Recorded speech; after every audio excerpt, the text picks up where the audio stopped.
Hello everyone, I hope you are fine and fit. Myself Kailash Kumar Abari, I am talking from the platform of Shri Gayatri Kids School. And today I discuss with you the 6 barriers, hurdles in our progress. The first is laziness, second is greed, third is ego, fourth is comfort, fifth is fear, and sixth is routine. So I will start from the first, and the first is laziness.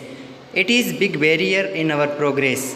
We are very lazy. We keep delaying and postponing the things. We don't do our work on perfect or given time. जैसे कि आज हमारा topic था हमारी कामयाबी में 6 रुकावटें जो हमें कामयाब बनने से रोकती हैं। पहली थी आलस, लेजी। आलस हमारी कामयाबी में एक बहुत बड़ी रुकावट है। हम बहुत बड़े लेज़ी हैं। हम चीज़ों को डिले करते हैं, चीज़ों को पोस्टपोन करते हैं। जैसे कि कोई काम हमें आज करना है, हम 2 दिन के बाद करते हैं। और हम हमारा काम कोई भी परफेक्ट टाइम पर नहीं करते हैं, कोई भी प्रॉपर टाइम पर नहीं करते हैं, इसलिए हम कामयाब नहीं हो पाते हैं। These lines are taken from the poetry of Bhakt Kabir. Bhakt Kabir says that if you want to do anything tomorrow, you must do it today, and if you want to do anything today, you must do it now. ये लाइनें भक्त कबीर की poetry से ली गई हैं, जिसमें भक्त कबीर कहता है कि जो काल करे सो आज कर और जो आज करे सो अभी। Number second is greed. It is very bad rampant in our society. In our society, 90% people are greedy and self-centered. They only think or try struggle for their personal benefit, profit and development. They don't do work for others. Number second पर है grid. Grid means लालच. लालच हमारी society में एक बहुत बड़ी बुरी वबा बन गई है। हमारी सोसाइटी में 90% जो लोग हैं वो सेल्फ सेंटर्ड होते हैं और लालची होते हैं।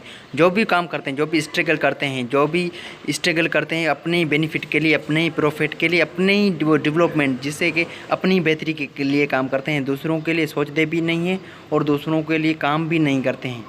Number third is ego. We are proud and egoistic. We feel shame in washing, dusting and sweeping the things. We always expect others should come and bow before us. We are as much egoistic when we ask anything about study from our students or youngers. We feel shame. Number तीसरे पर है ego, अहंग, घमंड.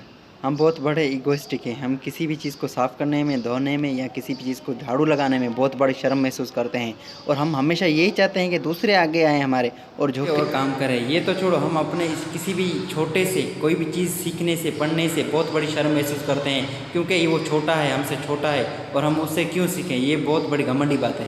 Number fourth is comfort. We live in a society where everyone wants to live a comfortable and luxurious life. No one wants to take pain in life. As you all know that we are not born, in fact thrown in the world. For getting success in life, we have to work hard and get pain. Otherwise, we don't get anything in the world. पर fourth है comfort. Comfort means सुकून. हम एक ऐसी society में रह रहे हैं जहाँ हर कोई चाहता है कि मेरी ज़िंदगी सुकून वाली हो, मेरी लाइफ लग्जरियस लाइफ हो और मुझे कोई भी दिक्कत ना आए, किसी भी काम करने में दिक्कत ना आए। मगर ये याद रखो कि इस दुनिया में जो भी काम है उसमें तकलीफ़ भी है, दुख भी है, दर्द भी हैं। हमें जो भी काम करना है उसमें हमारी कंफर्ट भी चली जाएगी, कोई मसला नहीं। कंफर्ट चली गई, एक बार चली गई, दूसरी बार आ जाएगी। हमें हार्ड वर्क करनी है, मेहनत करनी है, उसके बाद ही हमें प्रोग्रेसिव हासिल करते हैं और डेवलपमेंट हासिल कर सकते हैं। Number fifth is fear.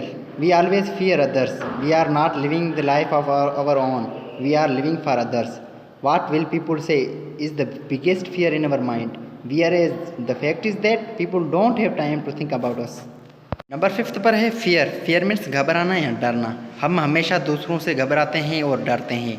जैसे कि कोई बच्चा पहली दफ़ा जब प्रेजेंटेशन देने जाता है बोर्ड पर या कोई टॉपिक समझाने जाता है तो वो दूसरे बच्चों से डरता है और उससे घबराता है कि वो बच्चे मेरे बारे में क्या सोचेंगे। इससे बड़ा डर कौन सा होता है स्टूडेंट के दिमाग में या किसी और के दिमाग में कि वो मेरे बारे में क्या कहेंगे, लोग मेरे बारे में क्या कहेंगे। जबकि लोगों के पास टाइम ही नहीं होता है कि उसके बारे में सोचे कि वो क्या बोल रहा है, वो क्या कह रहा है। ये बहुत बड़ा हमारे डर है, हमारे जहन में डर है कि लोग क्या कहेंगे, व्हाट विल पीपल से। And number six is routine. We are slave of our routine. It is very important to break the routine. If we don't break the routine, otherwise routine will break our future. Some students have routine to get up 10 a.m. in the morning and the time of the school is 7 a.m. How he or she reach at school and attend the class? Absolutely they miss the class. और number 6 पर है routine. Routine means वो काम जो हम daily basis पे करें. Routine 2 तरह की होती हैं, एक ख़राब रूटीन, बुरी रूटीन और दूसरी अच्छी रूटीन्स। और ये बहुत ज़रूरी है कि जो हमारी बेड रूटीन है उसको हम ख़त्म कर लें। अगर हमने उसको ख़त्म नहीं किया तो वो हमारे फ्यूचर को ख़त्म कर देंगे, तोड़ देंगे। जैसे कि एक बच्चा है, उसकी जो रूटीन है कि वो 10 बजे उठता है और उसका स्कूल का टाइम क्या है 7 बजे, वो स्कूल कैसे पहुंचेगा जब उसका टाइम उठता ही 10 बजे हो, स्कूल 7 बजे वो कैसे पहुंचेगा? एब्सोल्युटली वो स्कूल को मिस करेगा, क्लास को मिस करेगा। अगर उसने क्लास को मिस किया तो उसने मीन्स अपना फ्यूचर मिस कर दिया।